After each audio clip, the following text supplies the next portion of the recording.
오늘부터 우리 구원이란 무엇인가 구원론을 시작합니다.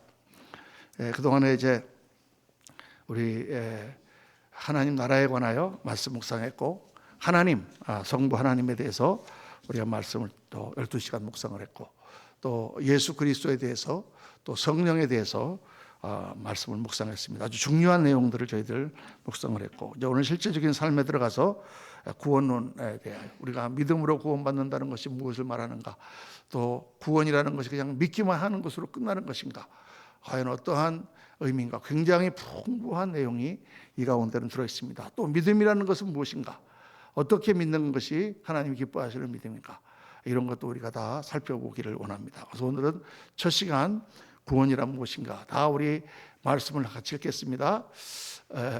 우리 여기 안 나오네요. 자, 말씀은 이거 너무 쉬운 말씀이라서 제가 저기다 안 올린 것 같습니다. 요한복음 3장 16절 다 같이 거기 교재에 있습니다. 다 같이 읽겠습니다. 시작. 하나님이 세상을 이처럼 사랑하사 독생자를 주셨으니 이는 저를 믿는 자마다 멸망치 않고 영생을 얻게 하려 하심이니라. 아멘. 제가 이렇게 교재를 여러분 이런 교재 보셨어요? 이렇게 컬러풀하게 제목 빡 적어가지고 아주 요점만 딱딱 적어갖고 이렇게 쌈박하게 교재를 만드는 저 자신을 보고 제가 놀랐습니다. 쭉 그렇게 교재를 만들었는데, 이걸 혹시 모아놓은 사람이 있을까 몰라. 옛날에 교회에서는 있었는데 한두 명 있었습니다. 한 200명 중에 몇 명 안 돼요. 그래서 제가 깨달은 것은 우리 인간은 공부를 싫어하는구나. 이걸 갖다가 모아가지고 탁 전부 다 설을 해놓으면 이게 다 떼 돌이켜보고 하면 얼마나 좋을 텐데, 참 그러지 않아도 학교에서 공부하는 것도 그렇고 그냥 공부가 어려운데 또 교회까지 와서 공부하려니까 공부를 싫어하는구나. 근데 옛날에는 요 교재에다가요 괄호를 제가 집어넣었어요. 괄호를. 왜냐하면 하도 안 보니까 이거 보라고. 근데 괄호를 집어넣는 게 또 부담됐을 것 같아갖고 괄호도 안 넣고 이렇게 했더니 제가 15장을 찍는데도 나중에 나갈 때 보면은 한 대여섯 장 남습니다. 여러분 그렇게 아시고 더 많이 찍을 수 있도록 기도해 주시기 바랍니다. 하나님이 세상을 사랑하사 이처럼 사랑하사 독생자를 주셨으니 이는 저를 믿는 자마다 멸망치 않고 영생을 얻게 하려 하십니다. 여러분 이 말씀 요한복음 3장 16절은 모든 성경의 가장 중심이 되는 말씀이요, 하나님께서 성경을 우리에게 주신 모든 말씀의 요약, 주제가 되는 말씀이에요. 하나님이 세상을 이처럼 사랑하사 독생자를 주셨으니 이는 누구든지 저를 믿는 자마다 멸망치 않고 영생을 얻게 하려 하심이라. 하나님께서 이 성경을 우리에게 주신 이유는 오늘 우리가 구원이란 무엇인가를 공부하지만 구원에 대해서 우리를 가르쳐 주시기 위해서, 우리를 구원하시기 위하여 하나님께서 계시의 말씀을 주셨죠. 그 구원의 주체가 누구십니까?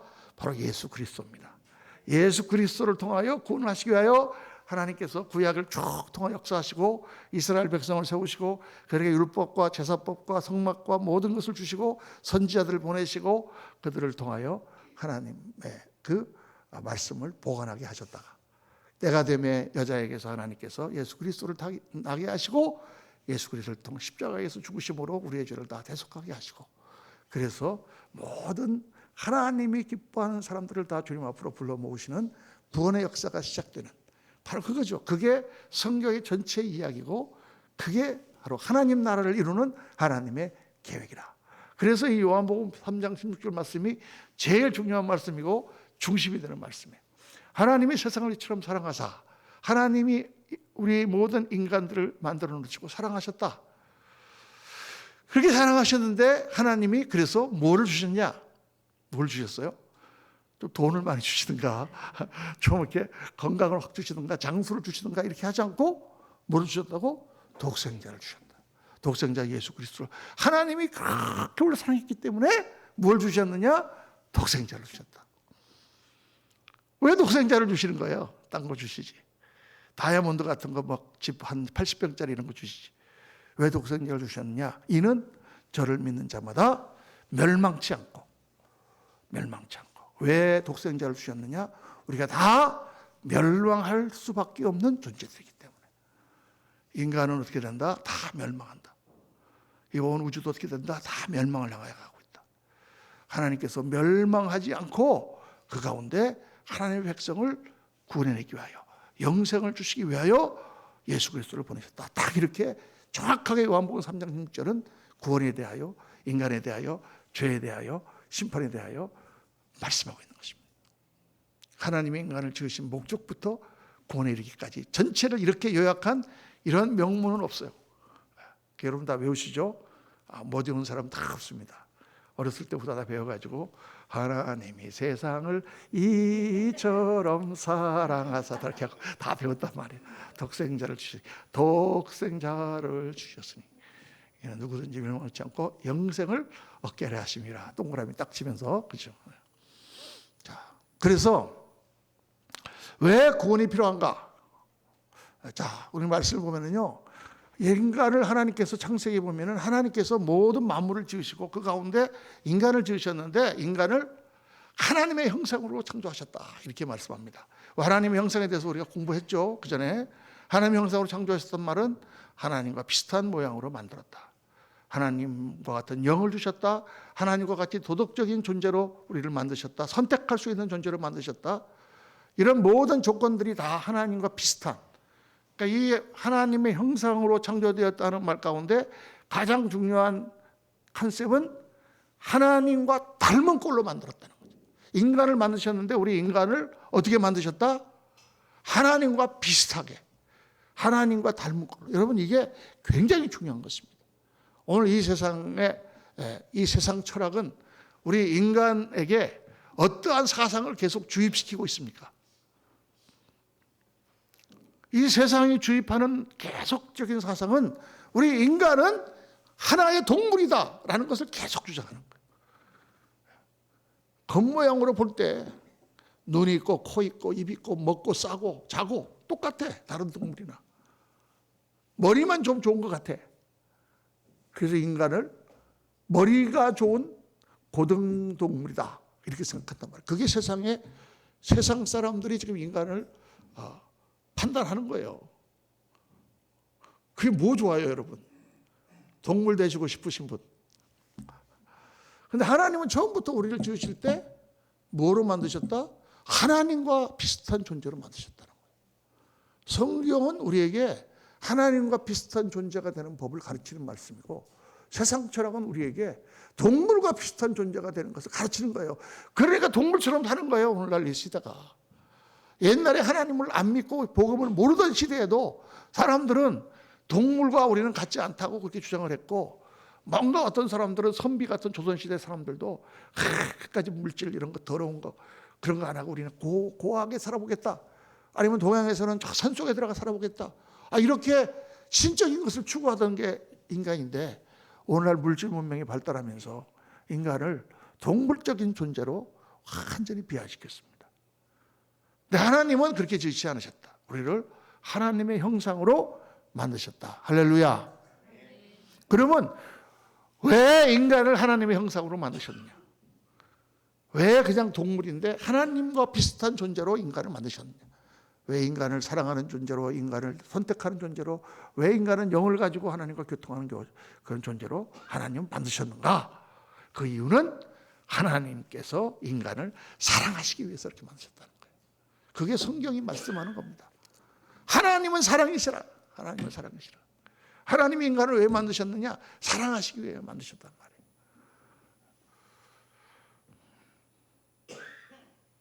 그러니까 우리 인간은 어떻게 되는 것이 성공하는 인생이냐? 돈을 많이 버는 것이 아닙니다.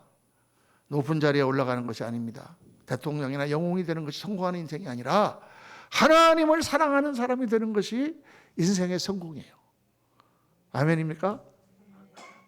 이걸 확실히 여러분 이해하면은 얘네가 진짜 기독교인이 되었구나, 이렇게 알 수가 있어요. 오늘 예배에 왜 나오셨습니까? 신기한 말씀을 듣기 위해서? 하나님을 사랑하니까. 이렇게 예배를 들을 수 있으면 그 사람은 진짜 하나님의 사람이에요. 왜 하나님 앞에 성도 봉사하고 성교사로 나가고 하나님에 헌신하고 합니까? 하나님을 사랑하기 때문에. 정말 우리가 하나님을 당신 사랑하느냐라고 물어보면 하나님 사랑합니다 이렇게 말할 수 있는 성도가 많잖아요. 그런데 하나님은 우리를 왜 지었느냐? 우리를 사랑하시기 위하여 지었다. 하나님의 사랑 안에 다 모든 게 들어있어요.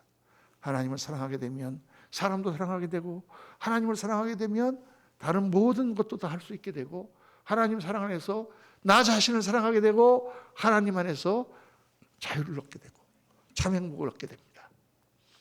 하나님은 우리를 그런 존재로 지으셨단 말이에요. 이게 첫 번째 우리가 구원을 공부하면서 알아야 되는 거야.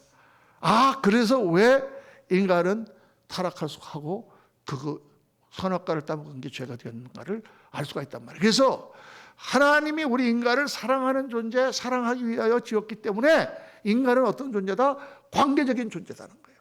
관계적인 존재다. 인간은 존재가 의미가 뭐냐? 관계예요. 관계에서 존재의 의미가 찾아. 우리는 태어날 때 혼자 태어난 게 아니라 아버지와 어머니로부터 태어납니다. 그리고 태어날 때 친척들과 부모들의 돌봄을 얻고 자라나죠. 그리고 태어나서 어떻게 합니까? 친구를 만나고 선배를 만나고 선생님을 만나고 목사님을 만나고 또 배우자를 만나고 그 관계 가운데서 우리가 살아간다. 자식을 낳고 그 관계 가운데서. 관계가 다 없어지면 우리 인간의 인생은 의미가 없어. 근데 여러분 우리 동물학에서 공부하지 않아도 제가 이렇게 밴쿠버에 갔더니 캐나다 밴쿠버에 거기 저쪽 연어 양식장이 있어요. 그 연어를 보러 갔거든요. 정말 너무 신기하더라고. 그 연어에다 꼬리표를 다 붙여놓는데 조금 성화가 된 연어들을 그 연어들이 태평양을 반바퀴 돌아가지고 2년 반인가 걸린다 그래요. 그래서 다시 자기가 태어났던 그 골짜기로 다시 돌아와서 그 폭포를 뚫고 올라가가지고 그 모래톱에다가 알을 낳고 죽습니다. 그게 연어의 일생인데 그렇게 신기한 연어를 보는데 여러분 그 연어가 다른 연어와 어떤 관계를 맺습니까? 별 관계가 없어요. 그냥 새끼를 낳아서 그냥 그 새끼가 자라는 것뿐이지 별 관계가 없어요. 인간은 하나님께서 관계적인 동물로 지으셨습니다.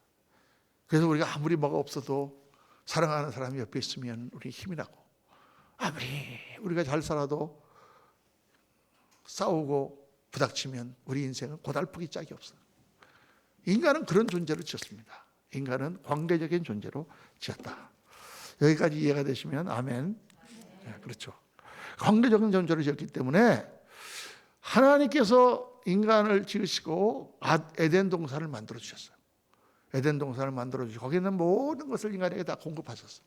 인간이 정말 자유롭게 사랑하며 살 수 있도록 남자와 여자를 지으시고 그들을 사랑하게 하시고 풍족하게 인간을 만드셨는데 동산 중앙에 나무가 두 개가 있었어요. 하나는 생명나무요, 하나는 선악의 지식의 나무예요. 우리가 흔히 선악과 그러는데 정확하게 얘기하면 the fruit of the tree of the knowledge of good and evil입니다. 선과 악의 지식의 열매의 나무. 정확하게 번역하면 선과 악의 지식의 나무. 하나님께서 동산에 있는 모든 나무의 과실은 다 먹되 선악을 알게 하는 선악의 지식의 나무의 열매는 먹지 마라 이렇게 말씀하셨죠. 도대체 선악의 지식을 가지면 좋은 거 아니야? 옳고 그런 것을 분별해야지 이렇게 생각하면 안 됩니다. 여기서 이 생명나무라고 하는 것은 바로 하나님과의 결합을 뜻하는 거예요. 생명나무는 바로 하나님과의 생명이 연결되는 것을 뜻하는 거예요. 그것을 의미하는 거예요. 그래서 아담과 하와가 에덴을 쫓겨났을 때 하나님께서는 불과 화염검을 두어서 그룹천사로 하여금 생명나무로 가는 길을 막았다 그랬어요. 생명나무로 더 이상 갈 수 없게 되었다. 생명나무는 하나님과 우리의 관계. 왜? 누구야? 하나님이 우리의 생명의 근원이세요. 하나님이 우리의 샘물이야. 그러니까 그 샘물에서 우리는 샘물을 마셔야 계속적으로 생명을 얻는 겁니다. 쉽게 말하면. 그래서 요한계시록 21장에 보면은 하나님 나라를 말씀하면서 생명수가 쫙 한 그루가 아니라 생명수가 쫙 서 있고 거기에 생명수의 강이 흐른다고 말씀하는 것입니다. 마치 그와 같은 그림처럼 생명나무는 하나님과의 결합, 하나님과의 교통을 의미하는 것이고, 선악을 알게 하는 나무는 뭐냐? 선악의 지식의 나무는 하나님으로부터의 독립을 의미한단 말이에요. 왜?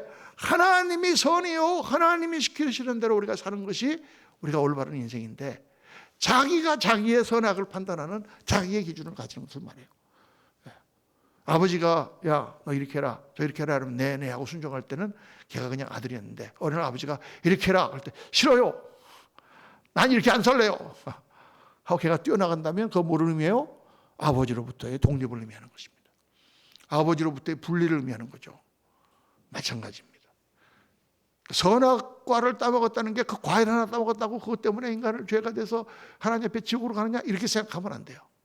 그 창세기에 나오는 그 에덴 동산의 그 이야기는, 하나님께서 그 이야기를 통해 우리에게 주는 메시지는 뭐냐 하면, 우리 인간의 모든 문제는 어디서 나오느냐, 바로 우리가 선악의 지식을 가졌기 때문에. 다 우리가 왜 지금 막 서로 싸웁니까?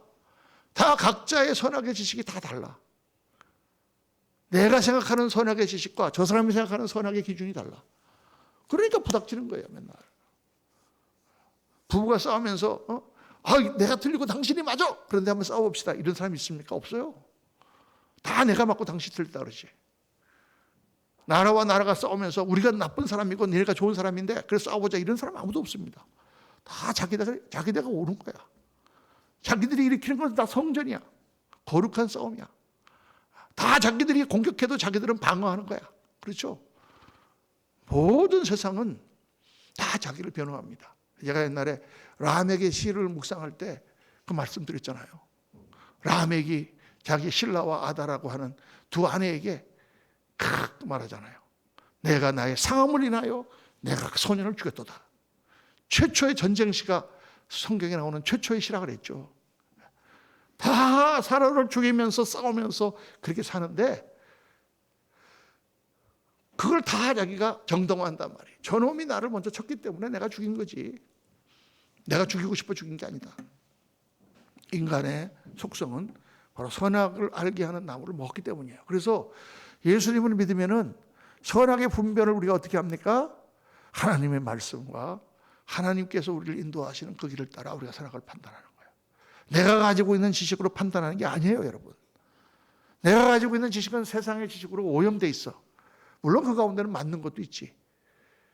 굉장히 이성적이고 합리적인 것 같지만 그걸 따라가는 게 아니라 우리는 하나님의 말씀을 따라가는 거예요. 그러니까 기적이 있는 거예요, 여러분. 내 생각대로만 하고 내가 다 이치대로만 하면 어디 기적이 있습니까? 이 세상에 법칙밖에 없지. 이 세상에서 하는 원리밖에 없죠. 그러면 뭐 기도할 필요가 뭐 있어? 머리를 잘 굴려갖고 그냥 세상 법대로 살면 되지.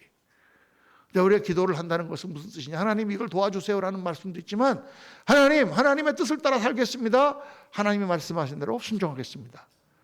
하나님이 나의 주이십니다.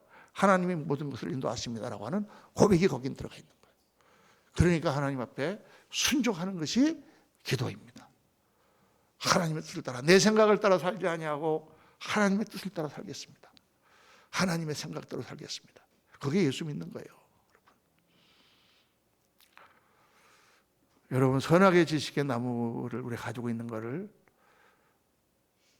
기도하는 가운데 다 버리시고, 내가 가지고 있는 나의 판단과 나의 생각을 버리시고, 그 생각을 하나님 앞에 내려놓고 하나님의 생각과 그것이 맞는지 늘 살펴보고 그렇게 기도하시길 주님의 이름으로 축원합니다. 그런데 그래서 죄라는 것은 뭐냐? 죄라는 것은 하나님과의 단절입니다. 정확하게 죄는 하나님과의 단절입니다. 어떤 사람은 말합니다. 내가 무슨 죄가 있습니까? 나는 지금까지 나쁜 짓을 하나도 하지 않았습니다. 그렇지만 그 사람은 하나님을 몰라. 하나님과의 관계가 단절돼 있어. 그러면 그 사람은 하나님으로부터의 생명이 없는 것입니다. 아무리 착하게 살아도. 그러니까 이게 우리는 피상적으로 율법적으로 늘 생각하니까 하나님의 법을 어기면 그것이 죄다, 또 하나님 말씀대로 살지 않으니까 죄다, 이렇게만 생각하는데 그게 아니라 하나님과 단절되어 있는 게 죄예요. 그래서 우리가 예배를 드리고 하나님께 나와 기도하고 하나님의 말씀을 들으면서 하나님 앞에 가까이 간다는 게 얼마나 중요한지 몰라요. 하나님과 내가 붙어 있는 게야. 그게 우리의 힘이요 또 우리들에게 정말 은혜입니다. 하나님과의 단절이 죄다. 오늘 죄에 대한 서머라이즈 가장 중요한. 자, 그래서 죄가 하나님과의 단절입니다. 그 죄의 결과는 무엇입니까? 하나님과의 관계가 단절되니까 하나님은 생명, 사랑, 안식의 주인이신데 하나님이 생명의 주인이시오 하나님이 사랑이시오 하나님만이 우리에게 참 안식을 줄 수가 있는데 우리에게 평강을 줄 수가 있는데 하나님과의 관계가 단절되니까 어떻게 됩니까? 생명을 잃어버려 참된 사랑을 잃어버려 참된 안식을 잃어버리는 거죠. 그게 우리 인간의 모습이에요, 여러분. 인생의 모습이에요. 그래서 하나님을 떠난 인간 생명의 단절을 두려워하며 생명의 연장을 갈구하지만 다 죽는 거예요. 그렇게 나이가 많아도 더 살고 싶어. 영원히 살고 싶어. 그러나 인간은 다 죽습니다. 3단 논법을 배울 때 제가 어렸을 때 그렇게 하잖아요. 소크라테스도 죽었다. 또 그 다음에 누가 죽었죠? 아리스토텔레스도 아니야. 또 다른 사람인데 누구도 죽었다. 고로 나는 죽는다. 이렇게 해갖고 3단 논법 얘기했잖아. 그죠? 사람 다 죽습니다. 그런데 사람이 죽는데 어떻게 생명을 한 거예요. 죽음을 두려워하지 않는 사람, 그런 사람은 그렇게 생각하려고 자기가 자기 자신을 세뇌시키고 자기가 그렇게 안 하려고 두려워하지 않으려고 그렇게 막 이를 악물 따름이지 다 두려워합니다. 두려워하지 않는 사람은 아무도 없어요. 옛날에 모래시계 나온 박태수도 사형당하기 전에 내가 떨고 있니? 그렇게 사람을 많이 죽이고 그래도 떨고 있니? 떨지 않을 수가 없는 거예요. 아무리 예수를 잘 믿어도 우리가 하나님 앞에 갈 때 얼마나 떨릴까? 나 같은 죄인 예수님의 피로 내가 구원받은 게 얼마나 감사한데 하나님 나를 받아주실까? 떨리죠. 떨려요. 근데 인간은 생명을 단절을 두려워하고 생명의 연장을 갈구하는 존재입니다. 그러나 생명을 얻지 못하는 존재가 바로 인간이에요. 왜? 죄 때문에.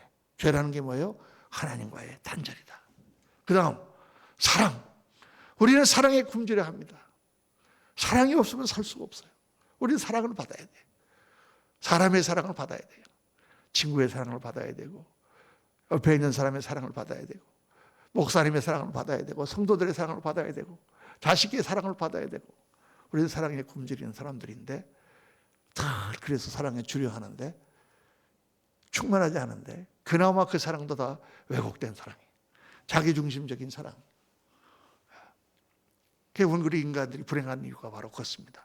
사랑에 충만하지 않아서 우리는 불행해요. 그렇죠. 자, 그 다음에 우리는 안식이 없어요.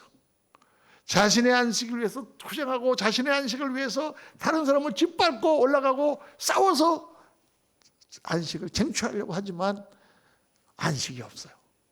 우리는 늘 불행하고 늘 모자라고 늘 더 가지려고 하나 늘 부족한 그런 존재입니다. 이게 제가 이 말씀을 만들어 놓고도 오늘 굉장히 은혜 받았어요. 제가 이 말씀 만들다가 제가 이 구원론에 대한 강의를 신학교에서 수십 차례 했지만은 오늘 이렇게 강의한 건 처음입니다.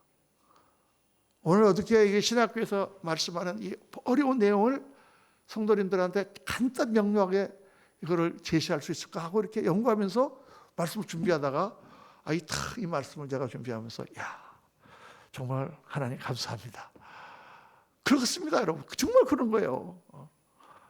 하나님은 생명의 사랑의 안식의 주인인데 인간은 끊임없이 생명을 추구하지만 생명을 잃어버리고 끊임없이 사랑에 갈급해하지만 사랑이 없고 끊임없이 안식을 위해 투쟁하지만 무엇을 취해도 안식이 없는 것이 바로 우리 인생이다. 그리고 성경은 뭐라고 말씀합니까? 더 나아가서 우리 인간은 영원한 멸망, 하나님의 심판 가운데 빠지게 된다. 하나님으로부터 분리되어 영원히 하나님으로부터 분리된 그러한 존재로 우리는 없어지게 된다라고 성경은 말씀하는 것입니다. 그게 죄의 결과죠. 그래서 구원이 필요한 것입니다. 자, 구원이란 무엇인가? 그래서 구원은 뭐겠어요? 앞에 이야기를 다 묵상을 해보니까 하나님은 왜 인간을 지으셨는가? 하나님과 닮게 지으셨다. 왜 닮게 지으셨는가? 하나님이 우리를 사랑하시기 위하여, 우리랑 사랑 나누시기 위하여 하나님은 우리를 하나님과 닮게 지으셨다. 그랬는데 인간이 자기의 선택을 사용하여 하나님과 분리되고 독립하는 선악의 열매를 맺음으로 말미암아 하나님과 우리가 단절됐다. 하나님과의 관계가 단절되니까 어떻게 돼요? 생명의 근원이신 하나님으로부터 생명 받지 못하고, 사랑의 근원이신 하나님으로부터 참된 사랑을 받지 못하고, 안식의 주인이신 하나님으로부터 참 안식을 얻지 못하는 방황하며 유리하는 존재가 되었다. 그러니까 구원이라는 건 뭐겠어요? 하나님과의 관계를 회복하는 것이 구원이죠. 그 하나님께 돌아가서 하나님과의 단절된 관계를 회복하는 것이 바로 구원인 거예요. 그러니까 하나님과의 관계가 회복됨으로 말미암아 우리는 영원한 안식, 영원한 생명, 진정한 사랑, 참된 안식을 얻게 된다고 말해요. 하나님 안에는 영원한 생명이 있습니다. 아까 말씀드렸죠. 하나님이 세상을 참 사랑하사 독생자를 주셨으니 이는 누구든지 저를 믿는 자마다 멸망치 않고 영생을 얻게 하려 하십니다. 하나님 안에 영원한 생명이 있습니다. 내가 길이요 진리요 생명이니 나로 말미암지 않고는 아버지께로 올 자가 없느니라. 나는 부활이요 생명이니 나를 믿는 자는 죽어도 살겠고 살아서 믿는 자는 영원히 죽지 아니하리니 내가 이것을 믿느냐? 다 예수님께서 말씀하시잖아요. 생명이에요. 하나님이 진정한 사랑, 우리가 하나님을 믿고 나면 진정한 사랑이 뭔지를 깨닫게 됩니다. 그리고 우리는 그리스도 안에서 안식을 얻게 되죠. 자, 이게 회복이 된다고 말이에요. 그러니까 여러분, 구원이 관계의 회복이라면 여기서 굉장히 중요한 내용이 나옵니다. 구원에 대한 중요한 내용. 구원이 관계의 회복이라면 그것은 순간적일까요? 지속적일까요? 이게 아주 중요한 문제죠. 이게 많은 사람들이 헷갈리고 있는 문제가 바로 이겁니다. 구원이 관계의 회복이라면 그 관계라는 것은 순간적이면서 지속적인 거다라는 거예요. 한번 생각해 보세요. 관계가 좋아, 사랑해, 그래, 끝. 그 다음부터는 안 봐. 이게 관계입니까? 그럴 수 없잖아요, 그렇죠? 관계라는 것은 그 자체의 말로 인하여 지속적인 거예요. 그러니까 구원은 순간적이면서 동시에 지속적이에요. 어느 날 조자룡이 유비현덕을 만났어요. 방황하다가 형주성이 무너지고 주군이 없어지고 유포가 죽고 조자룡은 홀로 단기로 말을 타고 중원을 방황하다가 어느 날 유비라고 하는 덕군을 만났어요. 그분을 만나자 말에서 내려서 유비에게 절을 하고, 제가 늘 마음으로 흠모하던 유비 선생님, 당신이 이제부터 나의 주군이 되었으면 좋겠습니다. 저를 받아주십시오 하고 절을 할 때 유비가 말에서 내려서 장군, 상산 조자룡 장군, 내가 당군의 명성을 익히 알고 있었는데 이렇게 만나다니 이건 하늘이 주신 인연이요 하고 둘이서 형제의 의를 맺고 왕과 신하가 되는 주군의 관계를 맺잖아요. 그렇죠? 맺어졌어. 끝입니까? 그때부터 죽을 때까지 조자룡은 유비를 위하여 충성을 다하고 유비를 위하여 결국은 죽습니다. 그게 관계예요, 여러분. 관계라는 것은. 그러니까 구원을 우리가 당신 예수 믿냐? 믿었어. 끝. 당신은 하나님의 자녀가 됐어. 이제 더 이상 당신은 기도할 필요도 없고 죄를 져도 괜찮고 당신은 구원받았어. 이렇게 얘기하는 것은 아주 성경을 잘 모르는 거죠. 절대 그렇지 않습니다. 그때부터 시작되는 거예요. 내가 아이를 낳았어요. 태어났어. 이거 우리 애가 태어났어. 그러니까 넌 내 자식이야. 끝. 그리고 그냥 고원으로 딴 데다 입양시켜버렸어. 요즘에 그런 스토리 많더라고요. 엄마가 혼자 키울 수 없으니까 아이를 입양시켜버렸어. 그리고 30년, 40년이 지났는데 이 아이가 보니까 프랑스에서 법무장관이 돼 있어. 아이고, 할렐루야. 법무장관에서도 어떻게 가서 만났어. 이 아이는 막 엄마를 너무너무 미워해. 그런 스토리 옛날에 그 TV에 나왔었어요. 아유, 참 얼마나 눈물 나는지. 그래서 그냥 그 프랑스에 그 사람이 의사가 됐나 그랬는데, 어렸을 때부터 엄마를 그렇게, 얘는 어렸을 때 헤어진 것도 아니야. 입양이 된 게 중학교 1학년 때인가 입양이 됐어요. 중학교 1학년 때 엄마가 너무 힘드니까 얘를 입양기관에 맡긴 것입니다. 그래갖고 얘가 입양기관에서 프랑스로 입양이 됐어요. 그러니까 중학교 1학년 애가 프랑스 가갖고 프랑스 말을 배우려니까 얼마나 힘들었겠어요. 아유, 우리는 이민 가서 아이들 영어 못해갖고 그 고생하는 거 보면 막 눈물이 납니다. 근데 걔가 그렇게 공부를 해가지고 나중에 의사인가 뭐 하여간 굉장히 높은 자리에 올라갔나 그래요. 하여간 제가 정확한 기억을 못하겠는데, 그때 그 아이를 만나러 간 게 이효리하고 누가 만나러 가는 프로그램이었어요. 그래서 처음에 만나서 인터뷰를 하니까 자기는 엄마를 만나기 싫다 그러는 거예요. 왜 싫냐고 그러니까 자기가 중학교 때 엄마한테 편지를 100통도 썼었는데 한 번도 답장을 안 했다. 자기를 버리고 간 엄마를 자기는 절대 용서할 수가 없다. 그래갖고 안 만나겠다 그런 거예요. 근데 그 스토리가 이제 전개가 돼갖고 나중에 어쩔 수 없이 만나요.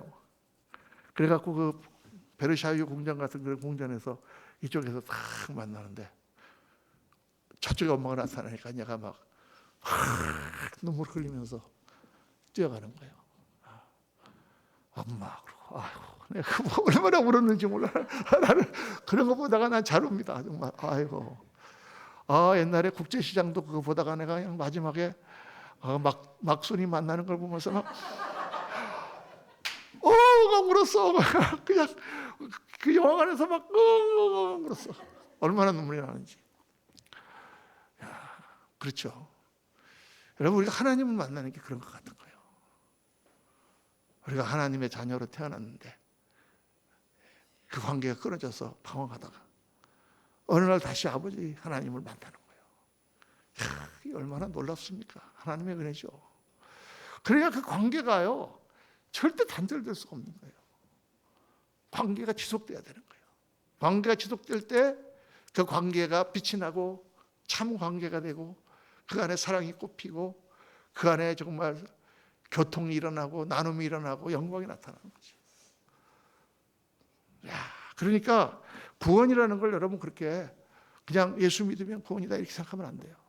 예수를 믿음으로 말미암아 우리는 하나님의 자녀로 새로 태어나고 그때부터 아버지와 우리의 관계가 시작됩니다. 우리 같이 부족한 것을 자녀 삼으신 아버지께서 나같이 부족한 것을 훈련시키느라고 얼마나 고생을 하시고 그러시는지 나도 고생했지만 정말 그렇게 해서 하나님께서 나를 조금씩 변화시키면서 어떤 때는 울며 하나님 앞에 회개했다가도 또 세상을 또 빠져들어가다가 또 그걸 다시 끌어당기시면서 하나님은 우리를 쭉 인도하시는 하나님. 그게 바로 구원이다.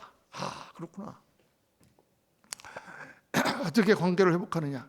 이제 이게 굉장히 근데 시간이 다 돼가니까 짧게 말씀드리겠습니다. 관계 회복의 단계는 4가지예요. 첫째는 수직적 관계 회복입니다. 하나님과 나와의 관계가 다시 부모를 찾는 것처럼 하나님을 다시 찾아서 그분과 내가 부자의 관계를 맺는 거, 부녀의 관계를 맺는 거, 하나님의 아버지처럼 하나님과 나와의 관계가 회복되는 거, 예수 그리스도로 말미암아 우리가 사함받고 하나님 앞에 나가는 거, 이게 첫 번째 관계 회복이에요. 이 관계도 만나기만 함으로 끝나는 것이 아니라 하나님과의 관계가 무르익고 하나님과의 더 깊은 교통이 있고 매일 하나님과의 교통이 있고 주일마다 하나님과의 교통이 있고 수요일 날도 하나님을 깊이 하는 교통이 있고 기도할 때마다 하나님과 영적 교통이 있는 그런 하나님과의 사귐, 그러한 관계 회복이 돼야 될 줄로 믿습니다. 하나님과 나와의 관계가 회복돼야 돼요. 그런데 하나님과 나와의 관계가 회복되고 나면 그 다음엔 무슨 관계가 회복되느냐? 수평적 관계가 회복돼야 돼요. 하나님을 사랑하니까 주위에 있는 형제들을 사랑하게 돼요. 하나님을 사랑하고 하나님의 심정을 알게 되니까 옆에 사람들이 불쌍하게 보이는 거예요. 은혜를 받고 나니까 내 눈이 변해서 다 모든 사람이 이뻐 보이는 거예요. 옛날에 미국에서 그 트레스티아스라고 하는 그 미국 사람들이 하는 거기 가서 은혜를 받아. 은혜를 그래도 받았지만 가서 더 받았어요. 다 그냥 너무 은혜를 받고 돌아오니까 길에서 만나는 사람이 다 이뻐 보이는 거야. 일주일 동안 차에서 주차장에서 내려서 직장 까지 걸어가는데 그 한 5분 걸어가는데 지나가는 사람이 다 이뻐. 다 가서 끌어안아 주고 싶어. 우리 눈이 변하니까 사람들이 사랑스러워 주는 것입니다. 사람들의 단점과 부족함과 연약함이 다 있지만 그러나 그것을 보지 않고 은혜의 눈으로 보니까 우리의 마음이 사랑하게 된다. 그 진짜 사랑이죠. 하나님이 우리를 붙들어 주신 것 같은 사랑이죠. 그 사랑을 회복해야 되고 그 순간만 은혜 받은 순간만 회복한 게 아니라 그 은혜가 지속돼서 다 그렇게 볼 수 있어야 돼요. 제가 목회를 하면서 가장 하나님께 감사했던 거는 바로 그거예요. 어쩌다 보니까 목사 됐잖아. 어느 날 한만 앞에 서원 한 번 잘못해갖고 그냥 목사가 돼버렸잖아요. 목사가 되고 나니까 온갖 사람을 만나는 거예요. 배운 사람, 못 배운 사람, 세상에서 아주 곱게 자란 사람, 장돌뱅이처럼 헤매던 사람, 막 사기치는 사람, 똑똑한 사람, 지잘난 맛에 사는 사람, 열심히 하는 사람, 그냥 교회는 완전히 그냥 무슨 취미 삼아 나오는 사람, 별의별 사람을 다 만나잖아요. 그런데 목회를 하고 성도님들을 이렇게 되면 다 사랑스러워. 할렐루야. 분명히 여러분들은 속으로 에이 목사님 거짓말 하시네 그렇게 생각할 거예요. 저도 옛날에 그렇게 생각했어요.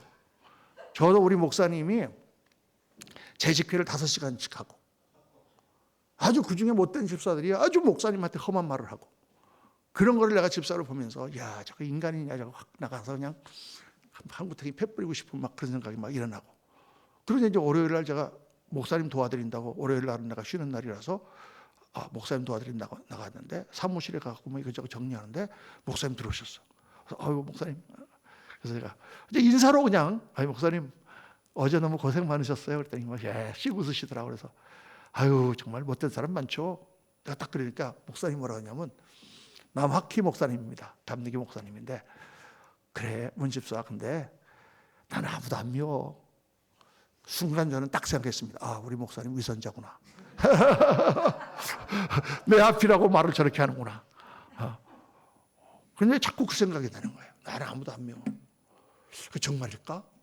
나중에 제가 이제 목사로 헌신해갖고 하나님 앞에 기도하러 갔는데 제가 도저히 목사가 될 자신이 없는 거예요. 남학희 목사님이 그렇게 막 대단한 목사님이 아니었거든요.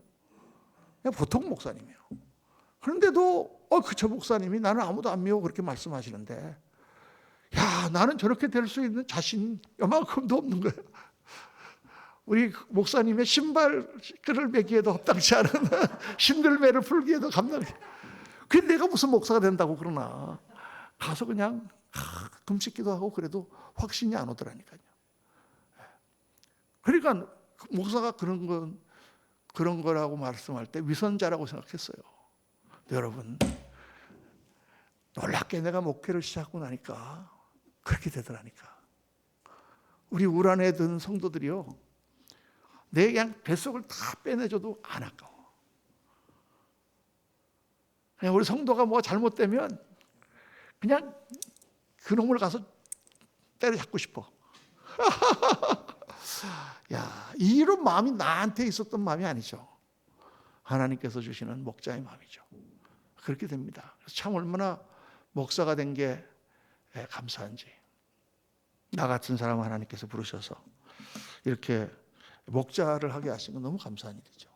그러니까 여러분 하나님과 나와의 관계 회복되면 그 다음에 일어나는 게 수평적인 관계 회복돼야 돼요. 이번 주에도 그런 설교를 하겠지만 다 용서하고 그 은혜 가운데. 세 번째는 내면적 관계가 회복돼야 돼요. 내면적 관계라는 건 바로 나 자신의 내면의 상처, 그 내면적인 회복이 일어나는 거예요. 나와 나 자신. 내가 나를 사랑한다고 하지만 여러분 다 왜곡되어 있을 때가 많습니다. 어렸을 때의 상처라든가 여러 가지 그런 걸로 인하여 우리가 다 자아가 삐뚤어져 있어. 어떤 사람들은요 많이 삐뚤어져 있어요. 제가 이렇게 같이 대화를 해보면 알아. 이분이 참 상처를 많이 받았구나. 너무 마음이 삐뚤어져 있구나. 제가 옛날에 그런 간증 한번 했을 거예요. 우리 교회에 어떤 지하실에서 예배를 드릴 때인데 지하실에서 그 유치원 지하실에서 제가 전도사로 있을 때인데 어떤 분이 한 분을 소개하고 왔는데 이분이 한국에서 굉장히 좋은 대학을 나오고 불어과를 나오고 아주 잘 나가시던 아주 부잣집하고 결혼을 하신 분이었는데 어떻게 잘못돼서 이제 이혼을 하고 다 말아먹고 너무 지금 어렵게 사시는 분이에요. 근데 딱 들어오는데 얼마나 거만한지 몰라. 뭐 이런 교회가 다 있나 그러면서 거만한 모습으로 딱 들어와. 그래서 제가 그분 보통 여자분을 소개할 때는 저 자매님 그런다든가 성도님 그런다든가 이렇게 소개하잖아요. 근데 오늘은 김아마기 선생님이 오셨습니다 그랬더니 눈을 딱 뜨는 거야. 선생님이라고 자기 그랬더니 이분이 너무 막 고아한 분이에요. 근데 막 지금은 막 가서 막 남의 내일 하고 발 씻어주고 그런 일을 하고 있는 거예요. 그러니까 막 아무하고도 안 섞여. 아무하고도 밥을 같이 안 먹어. 항상 혼자서 먹든지 안 먹고 가든지. 그래서 절대 신방을 안 받는 분이었는데 저랑 이제 한 3년 같이 이렇게 교제를 하고 이렇게 하니까 이제 목사님은 좋으니까 한 번은 신방을 받으러 갔거든요. 그래서 아파트를 갔는데 아파트를 딱 들어가니까 다 커튼으로 가려놨어. 딱 테이블만 남겨놓고 다 가려놨어. 그러니까 얼마나 엉망으로 해놓고 사는지 제가 알겠더라고. 그 커튼 속에 다 보여요 저는. 투시의 은사가 있어 다 보여. 그래서 거기서 예배를 다 드리겠더니 목사님 오늘 오셨는데 식사 대접하고 싶은데 나가서 점심 합시다. 그럽시다 그래갖고 이제 밥 먹으러 갔어요. 뉴욕에서 제일 유명한 식당이거든요. 김대중 대통령도 거기 와가지고 냉면 먹고 거기다 사인해놓고 세계에서 제일 맛있는 평양냉면이라고 써놓고 간 그런 집이에요. 그런 집에 가갖고 이제 밥을 딱 먹는데 반찬을 또 미국에서 많이 줍니다. 한 15개쯤 냉면 한 그릇 먹는데도 그냥 쫙 딱 앉아서 밥을 먹는데 콩나물을 딱 입에서 집어넣었더니 아이 짜! 딱 그런 거야. 아이 짜! 좀 먹어보니까 별로 짜지도 않더만. 그렇게 맛있는 음식이 다 있는데도 다 부정적으로 보이는 거예요. 이분은 부정적인 것밖에 안 보여. 그래서 이분이 마음이 참 많이 상처를 입었구나. 얼마나 가시나무처럼. 그 옛날에 어떤 우리 학생이 뉴욕에 있을 때 교회에 왔는데 지금 여기 경희대학교 교수하세요. 그분이 그 파인아트 미술을 하는데 세라믹으로 이렇게 그걸 하는데 어느 날 이제 2년이 지나고 졸업작품전을 한다고 목사님 와서 기도도 해주시고 한번 보러 가서 성도들이랑 같이 이제 작품을 보러 갔어요. 그래 가서 이렇게 보는데 쭉 저기서부터 이 방이 이만한 방인데 테이블이 쭉 있고 거기에 접시가 다 이렇게 하얀 세라믹으로 만든 세라믹이 뭔지 아시죠? 독이 하얀 독이 접시가 쭉 놓여 있고 기둥이 양쪽에 서 있는데 그 기둥은 다 뒤틀려 있어. 가시나무가 막 있고 그리고 그게 전부 다 금이가 있는 거예요. 각종 금이가 있고 빨간 피가 있고 그렇게 깨져 있는 반쪽알이 난 그게 있고 그렇게 쭉 이렇게 가다가 마지막 접시에 그 사이로 노란 그 황금알 같은 그런 계란의 노른자 같이 큰 그게 이렇게 연꽃처럼 올라오는 걸로 그게 작품이 맺어져요. 그래서 제가 이제 우리 성도님들은 아무것도 모르잖아요. 미술이라는 건. 그래서 제가 설명해 줬지. 이게 우리 자매님이 이게 말이에요. 지금 인생을 표현한 거야. 내가 그렇게 설명을 다 해줬어. 아니면 우리 마음을 표현한 걸 거예요. 우리 마음이나 우리 인생이 이렇게 갈라져 있잖아요. 여러 가지로 우리가 더러워지고 이렇게 찌그러져 있잖아요. 그런데 가시나무처럼 뒤틀어져 있는데 이게 이런 과정을 거쳐서 이렇게 황금알처럼 다시 태어난 걸 거예요. 그들이 그 자매님이 어이구 목사님 너무 해석을 잘하시네요. 그래서 제가 기도를 했는데 눈물을 흘리더라고요. 여러분 우리가 많이 우리 자신이 어렸을 때부터 시작해서 상처받고 깨져 있습니다. 예수님을 믿고 그리스도 안에서 이전 것은 지나갔으니 보라 새 것이 되었도다. 우리 한 사람 한 사람을 하나님은 그리스도 안에서 새로운 피조물이라고 말씀하세요. 우리는 다 새로운 피조물이야. 예수 믿기 전에 어떤 삶을 살았을지 몰라도 예수님을 믿고 나서 우리는 새로운 존재가 됐어요. 그 새로운 존재가 하나님을 만나면서 말씀과 성령 가운데서 다 새롭게 되어가는 거예요. 우리 안이 치료받아야 됩니다. 우리 안이 고침받고 또 나음을 받고 상처가 회복되고 우리 안에 모든 어두운 것들이 밝은 것들을 바뀌고 그렇게 함으로 말미암아 우리의 인생이 변화되는 역사들이 일어나게 되는 줄로 믿습니다. 그리고 네 번째가 환경적인 관계 회복이에요. 주위 환경과 나. 질병도 있고 경제적인 문제도 있고 또 무슨 뭐 여러 가지 환경적인 문제가 있지만은요, 그건 제일 마지막이에요. 그게 우리를 행복하게 해주는 건 아니야. 하나님과의 관계가 회복되고 사랑과의 관계가 회복되고 내면적인 게 회복되면 벌써 우리는 행복합니다. 아무것도 없어도 행복해요. 그런데 이제 거기다 더하여 하나님께서 또 경제적인 문제도 회복시켜 주시고 이런 걸 이제 한꺼번에 하시지만은 순서는 그렇게 된다. 자, 여러분, 그래서 구원이라는 궁극적으로 뭐냐? 이 땅에서 하나님의 의를 추구하고 하나님과의 교제 가운데 하나님을 사랑하고 하나님 주시는 은혜와 축복 가운데 모든 관계가 회복되고 우리가 정말 그 나라와 그 의를 위하여 우리 삶을 드리며 행복하고 보람 있고 가치 있고 영광된 삶을 살다가 우리가 인생을 마치고 주님 앞에 갔을 때 영원한 나라에서 하나님의 영광 가운데 가는 그러한 삶을 사는 것이 바로 구원이다. 할렐루야. 이 쭉 지나가는 과정이 다 구원이에요. 끝나는 게 아니에요. 이 땅에서의 삶이 그대로 연결돼서. 그래서 오늘 마지막 말씀은 데살로니가전서 5장 16절 다 같이 한번 읽겠습니다. 항상 기뻐하라, 쉬지 말고 기도하라, 범사에 감사하라. 이것이 그리스도 예수 안에서 너희를 향하신 하나님의 뜻이니라. 하나님의 뜻은 뭐냐? 하나님의 뜻은 우리가 하나님을 만나고 그분의 사랑을 입고 그분과의 교제 가운데 있기 때문에 여러 가지 관계적인 문제나 환경적인 문제나 내면의 아픔이 있다고 할지라도 그분의 은혜 가운데 내가 항상 기뻐하고 쉬지 말고 주님과 교통하며 범사에 감사하며 그렇게 우리가 가는 것이 하나님의 뜻이고 이것이 바로 이 땅에서의 안식이다. 이렇게 주님은 말씀하는 것입니다. 오늘 우리 서론을 공부했는데 구원이란 무엇인가? 말씀 가운데 참 은혜가 됩니다. 여러분 정말 하나님을 만나시고 하나님 안에서 정말 새로운 존재가 되었는데 모든 관계가 회복되고 주님 안에서 새로운 피조물로서 영광된 삶을 살아가는 그러한 저와 여러분 되시기를 예수님 이름으로 축원합니다.